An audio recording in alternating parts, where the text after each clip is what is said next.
Hello, welcome back. Let's get back to the types of communication.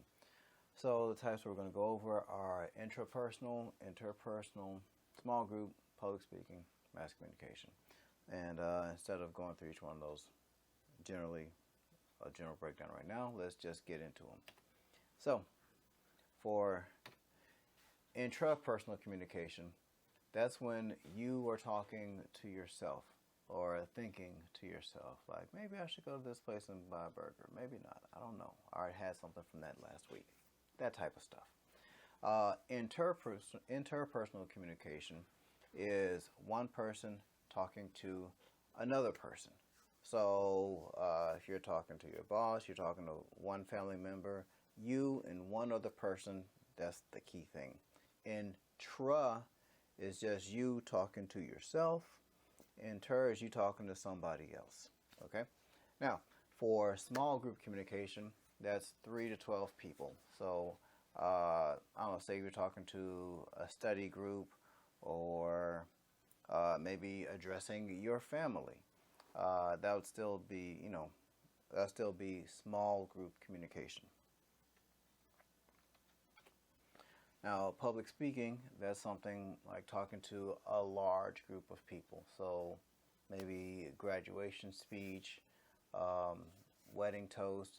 That's you know a bit of a large audience.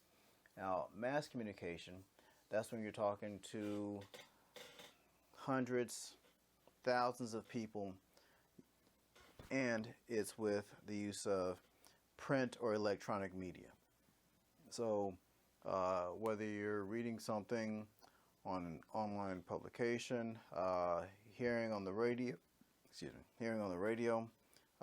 magazine, newspaper, or any of the examples that are here, listening to a TED Talk, thousands of people, millions of people may be listening to that TED Talk, even though not at the same time, you're still reaching a large amount of people with the aid of some type of media, whether it's newspaper or something else. So let's talk about being a successful communicator. One of the things is being attentive to you and others. So being aware of your communication style. Maybe your natural communication style is to talk too fast. So, and there's people around you who've known you for years who are used to that. But if you're talking to somebody new, or talking about some type of complicated issue, you might want to slow it down. So that's how being aware of your communication style can help or hurt you. Also recognize the viewpoints of the people that you interact. So one of the reasons, by understanding how they think, you can reach them better. One example that I use is that, well, I'm a parent and I don't want my kids having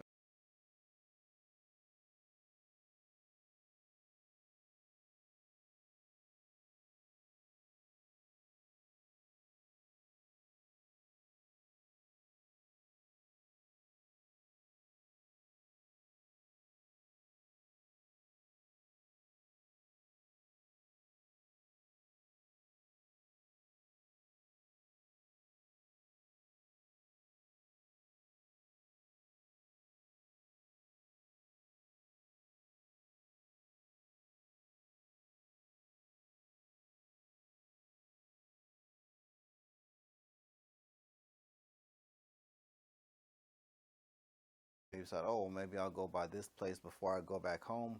Then I want a phone for them. But as long as I know where they are, if they're going to a friend's house, guess what? I'm dropping them off. Or, they're so close in the neighborhood, I know exactly where they are. They go there, and, they're told to come straight home. So there's no real surprises to that. Plus them being so invested in, I don't know, social media and likes and all that kind of stuff. It comes with the phone. So, no, until they're, emotionally, ready for that and, going to be places where I don't know where they're going to be, then my personal preference, I don't know if I'm going to be able to keep to that. But right now it's okay. Once you're driving, you got some independence. Okay, yeah, I want to know where you are. Other than that, I already know where you are. And if you're not where you're supposed to be, you're in trouble. So that's my viewpoint. Now, if I came from and I know that you don't agree with that, but if I came from the viewpoint of I'm just absolutely right, and there's no possible other way of understanding this, then how am I going to talk to you? If I can't even see your point of view, like, oh, how are they going to do their homework, or how are they going to? Yeah, I've dealt with those issues too. They have tablets and stuff like that, but not a cell phone. So I understand the counter argument, and therefore I can make my point better because I understand the viewpoint of someone who may disagree with me. So. Also note how others react and communicate. So if you get a bad reaction, or you say something like, ooh, okay, maybe I said something a little too harshly, maybe they didn't get it. It'll help you shape your message better. Also, if people communicate in a particular way, they may be more comfortable with you if you kind of adjust your way of speaking as well. Yeah, and of course, interpret nonverbal and verbal messages. Yeah, if you notice something, you can interpret that and adjust your message accordingly. All right. So, with listening, it's not just listening. Isn't just sitting back and letting words wash over you. So listening can be active. So I know for the last video it was 40 minutes? 40 minutes, and you've got your phone, your tablet, your computer. You can go wherever you want, do whatever you want, within reason. And you're training yourself. You're restraining yourself to listen to me for that long period of time. And you're telling me that it didn't take some willpower, it didn't take some effort. So listening isn't just a passive thing. I know it can be seen that way. So when you're listening, you're trying to give your full attention. Also, you've had classes before. Maybe you've had teachers that ramble. So you have to know, okay, what to focus on the important stuff. And when they're telling you about their fishing trip or whatever, okay, that's not. I might want to put the pen down and not be, taking notes on everything. When they start talking about, vacations or something like that. So also by listening effectively, you know how to respond. So you wouldn't want to be hearing some type of upsetting story about someone's life, and then I don't know, you chuckle. That's not the correct response. So apprehension. So it's not uncommon to have apprehension. So every semester I have at least one student, when I'm teaching in person, come to me and say, hey, I really got a fear of this. So it's not, and I'm pretty sure there's even more of them who don't come to me and say that. So it's the fear and anxiety you have when you're dealing with one or more people. And yes, it can be with just one person. I've had students who, are active on social media, but they're afraid to call somebody on the phone because they get nervous on the phone. So, and it's still apprehension. So some of the signs, and you guys are around 20 years, so you know yourself, but I'm still going to read some of the signs. This is page 19 textbook. So, tight throat, producing a high pitch, dry mouth as I take a drink.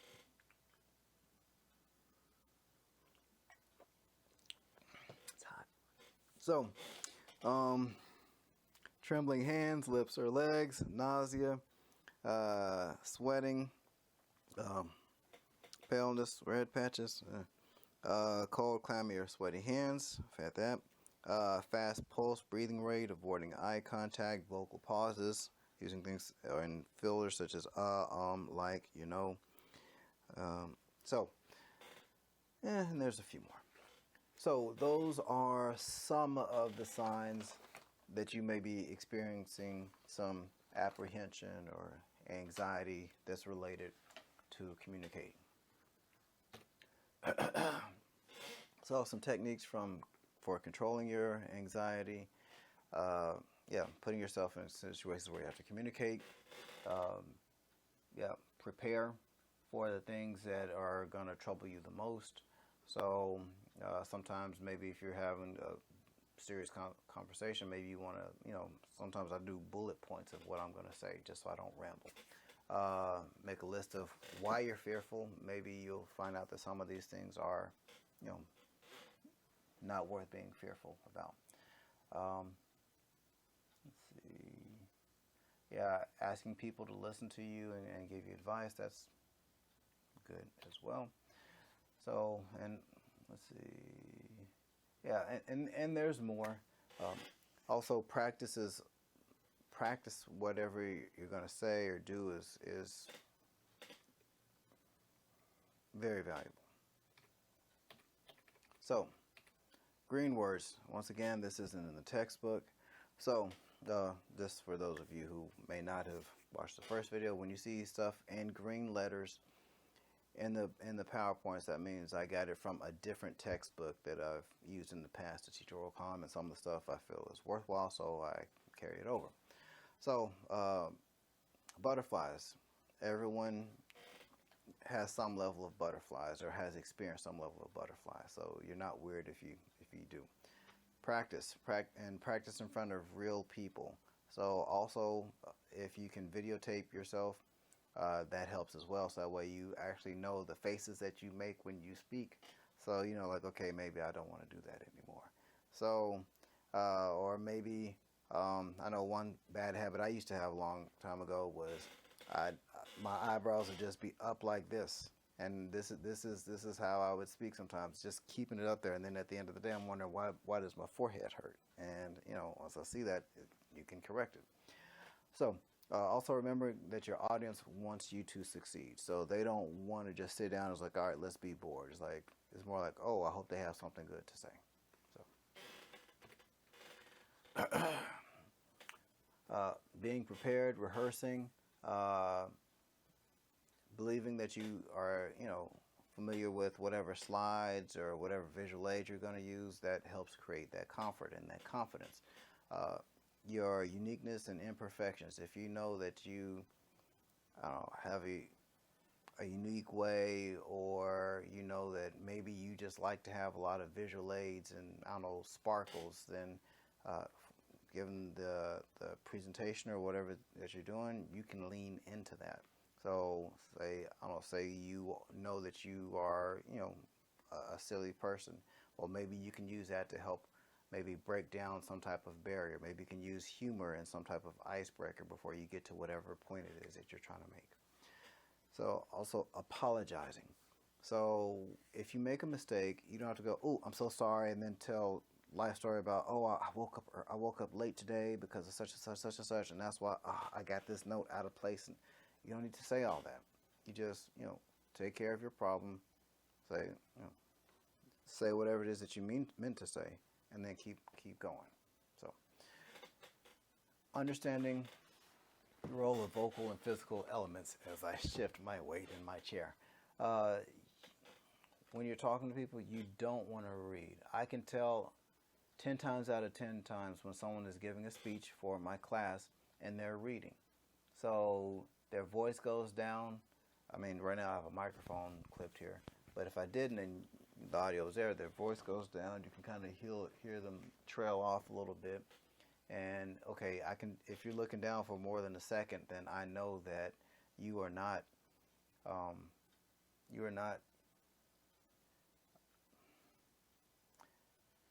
just looking at notes.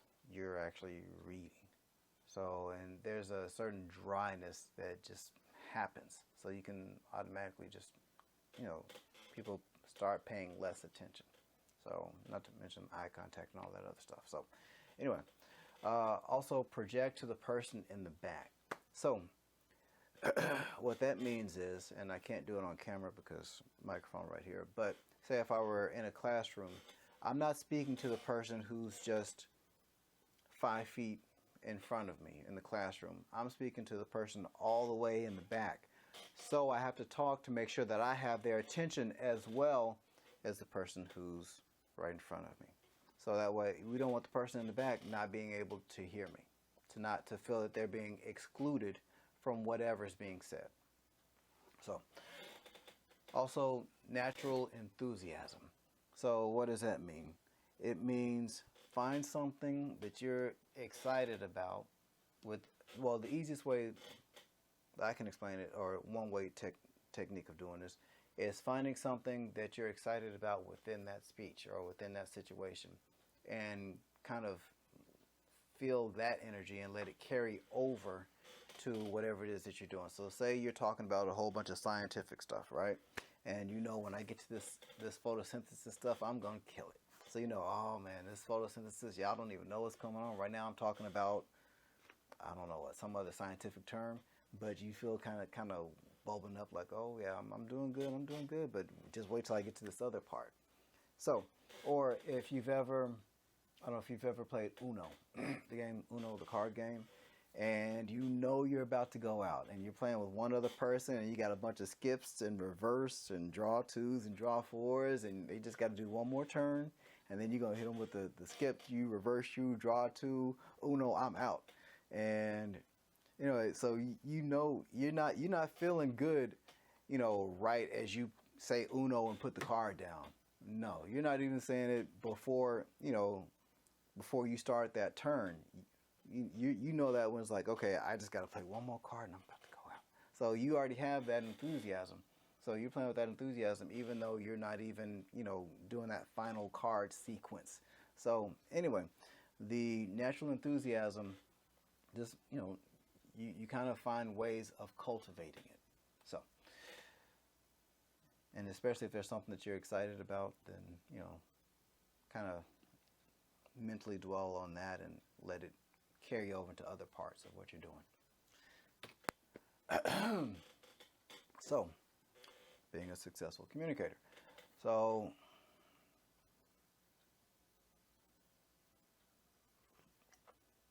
once again, practice.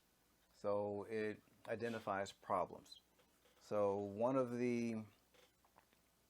I'm not teaching oral communications, I'm teaching classes in the multimedia communications department. One of those classes deals with writing scripts. And one of the things I tell my students when you're writing a script, especially a news script for television news, is that if it's going to be read out loud, you need to practice it out loud. And one of the reasons why I have my students do that is because when you read a script out loud, it's more easy to recognize that you have a problem. Maybe a sentence doesn't make sense, or it's too long, or you repeat the same word one after another in that same sentence. So when you practice, it's also easier to recognize maybe the problems that you have, or maybe this thought doesn't really connect with this other thought. So anyway, also practice helps develop confidence. So, sorry, my phone is doing some kind of feedback thing. So also, once you know that you can get through this, you have a little bit more confidence in what you're doing. Seeing the big picture. So that's part of this. Can I point to this diagram thing? So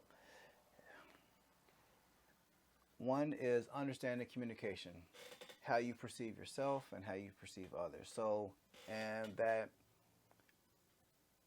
a big part of that is perceiving others, how also developing some type of understanding of them, okay?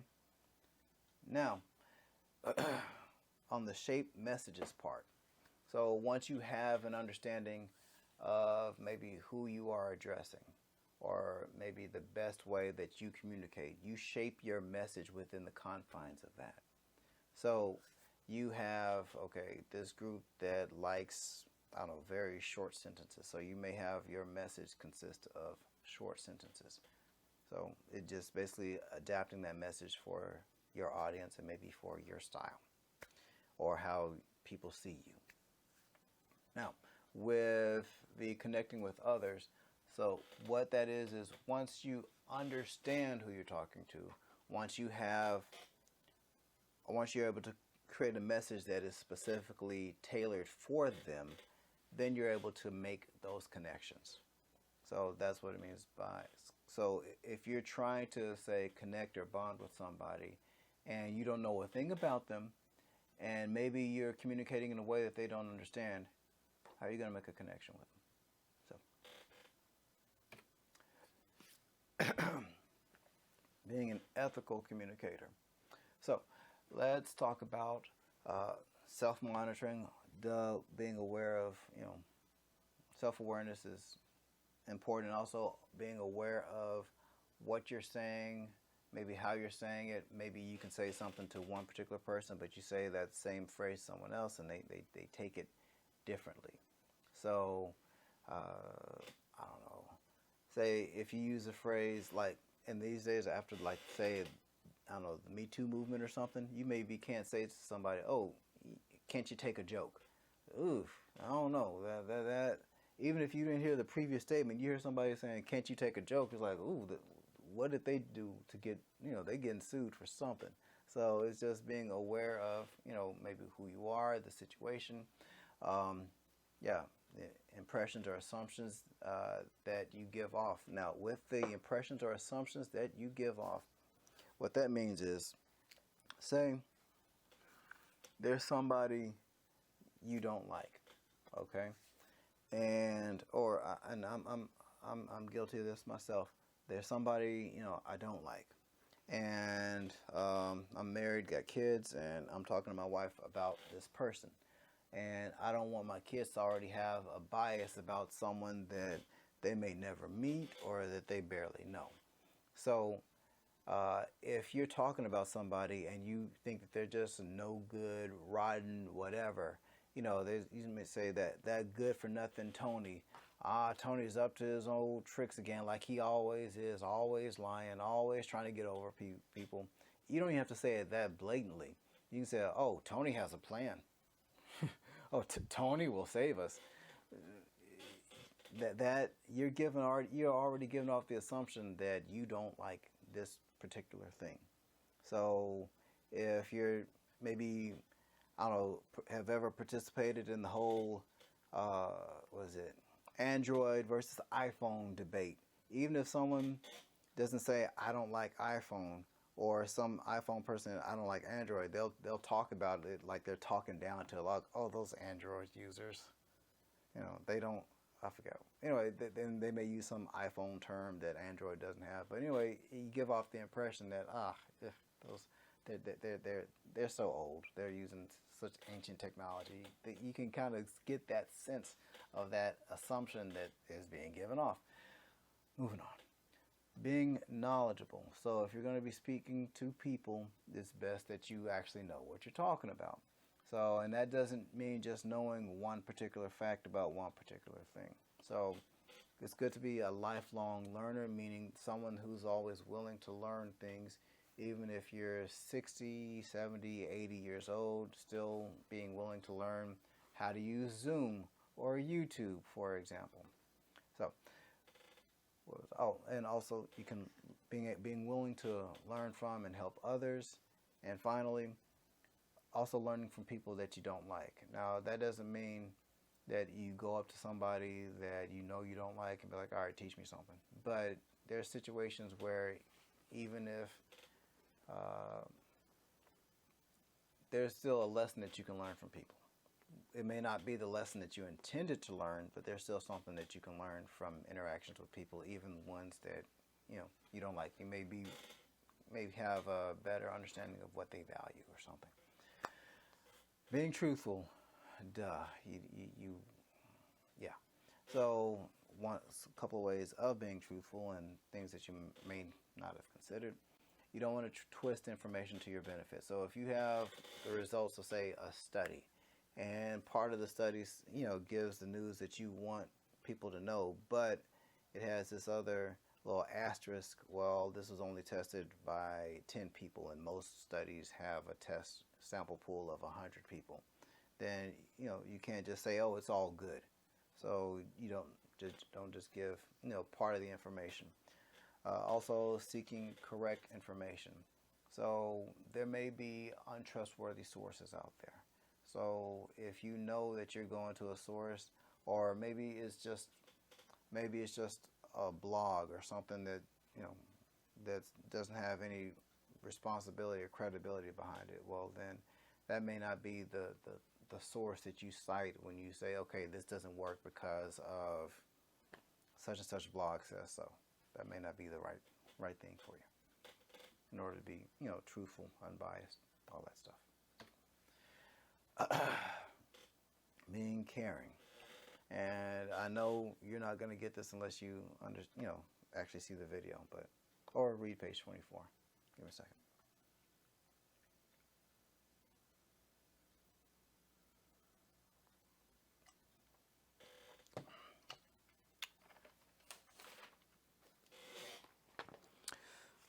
So now this was just a quote or philosophy from some Buddhist monk, but I thought it was pretty good and I thought I'd read it to you. So, given the relationship aspect of communication and the power of verbal and nonverbal codes, it is essential that you employ an ethic of care in your interactions. As the Buddhist monk Mahagasanada suggests, the thought manifests as word. The word manifests as deed. The deed develops into the habit. The habit hardens into the character. The character gives birth to destiny. So watch your thoughts with care and let them spring from love born out of respect for all beings. Okay, now I'm not going to talk about all that destiny stuff, but the way you think about something, usually it comes out in how you speak about it. Maybe you speak negatively about this or that often enough, comes out into the actions that you do. You keep doing those actions over and over again, it becomes a habit. So if someone, tends to, leave something behind, and you just have the habit of taking it and not giving it back, then you keep doing those habits over and over again. It becomes, your character. So it becomes you are, maybe non-trustworthy person. So anyway, so that also comes into how you're talking about this subject or that subject or this group of people or this particular operating system or whatever, or this social media platform. So if you're already thinking negative thoughts and just have a hardened, okay, these people over here are stupid, and then you're still going to give a thought about this particular company, then yeah, it's going to kind of bleeds through. Where was I? Okay. Oh, and being responsible across all situations and channels. So what that means is basically being the same person, the same ethical person, whether you're in person or online.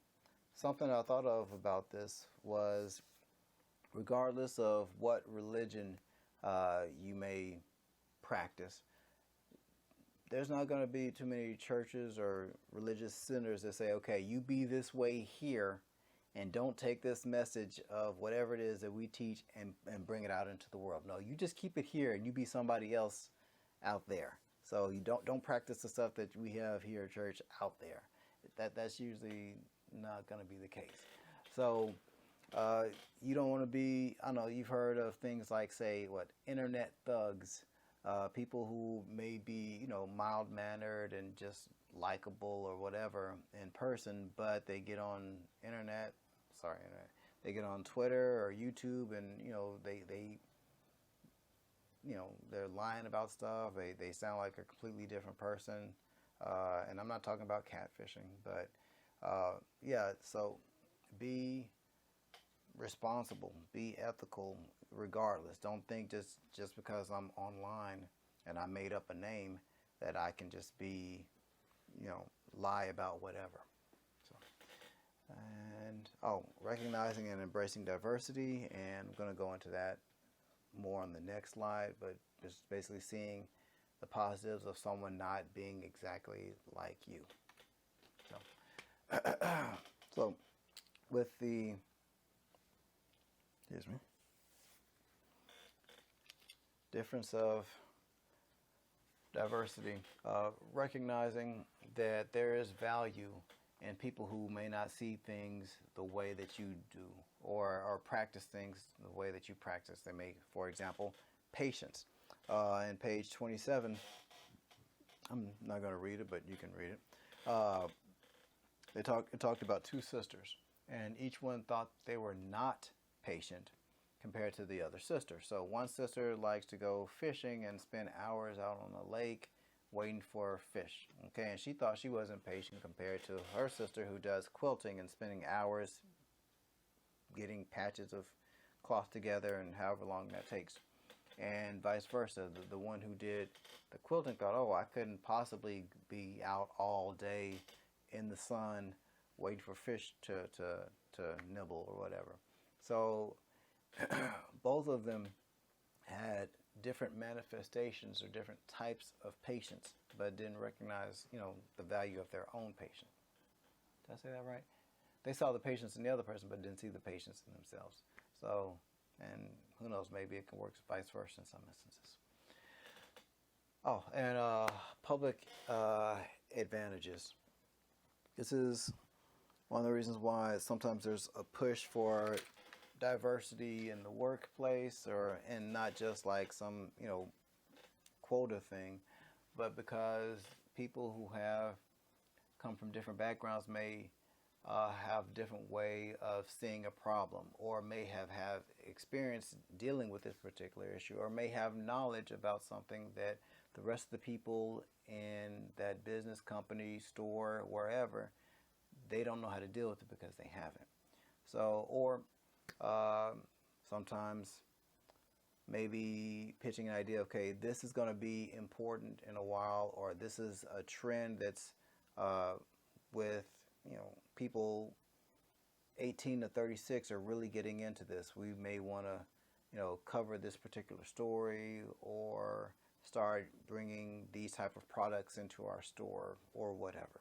So having people of different backgrounds, having different outlooks can be, an advantage.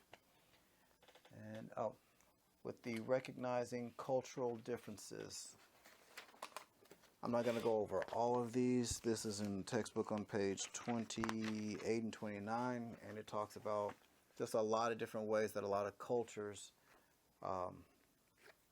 see things. So I'll go over a few of them. I'll go over, so there's the dimensions of culture, and one is individualist versus collectivist, and then there will be an explanation of it, and they'll give an example of what countries actually practice this. So, individualist culture stands for self, collectivist stand for the group. Individualist countries they list are U.S., Australia, Great Britain. Some of the collectivists are Venezuela, Pakistan, Costa Rica, Taiwan. Let's talk about indulgence versus restraint. Indulgent cultures allow for free gratification, such as having fun, indulging in food, drink, and social pleasures.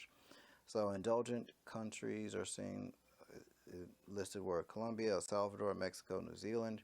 Restraint cultures value restraint or self-discipline and belief in willpower, modesty, and moderation. Some of those countries were Bulgaria, Italy, Russia, Pakistan. Let's see. Long-term, another dimension, long-term orientation versus short-term orientation. Long-term cultures value persistence, thriftiness, future, a strong work ethic, structure, and status. So some of these countries are China, Taiwan, Japan, South Korea, Brazil. Short-term cultures emphasize time and immediate results, try to cheat old age, seek quick gratification, and de-emphasize status. Some of these countries that were listed were Great Britain, Canada, the Philippines, and the United States. So those aren't my personal things. It's just something that if you're dealing with people from that culture, it may help give you insight as to, okay, this is something that they may value, or maybe you're giving a pitch to someone a sales pitch to someone from one of those countries. Maybe it'll be easier for you to speak their language, so to speak. So, recognizing co-cultural differences. So these are like subcultures of different groups, because not all, say, black people are the same, not all white people are the same, not all people who play video games are the same, not all people who are golfers are the same person. So with the little wheel thing that you see here, you can just say one ethnicity, okay? Say, I'm just going to say black people. Black people who are between the ages of, I don't know, 16 and 19 are not the same people, and don't have, may not have the same values as someone who is, say, 45 to 50, even though they may be from the same area, same race, but because of just age, it makes a difference. So I'll pick occupation, since my finger can point to it. With occupation, I came from a broadcast news background, so basically TV news. And there are a couple of my other co-workers who come from that same background, and you can kind of tell the difference just because there's a certain aggressiveness in our work, and a certain like get it done type mentality that kind of comes from having that daily news deadline pressure, and you have to do it, regardless. So hurricanes don't matter. So in that instance, about getting the newscast out. So so there's a different co-culture or subculture just amongst, say, me and my coworkers. Let's see. Maybe abilities, or maybe I would say maybe it's people, or I don't know, say people who, or maybe some type of recreation. So if these people have the same recreation, I'll just say going jogging. So joggers have their, a bond because of that, or maybe people who are in the same book club, whatever. With these co-cultures, subcultures, they're often marginalized. When you think of the word marginalized, think of like on Microsoft Word document, you have your margins on the edge, or maybe in a textbook, you've got stuff in the margins of your textbook. And for the most part, we kind of ignore this stuff that's on the margins. So that stuff is marginalized, not really considered significant. So it's not considered as important as the stuff, usually in the, prime part of the page.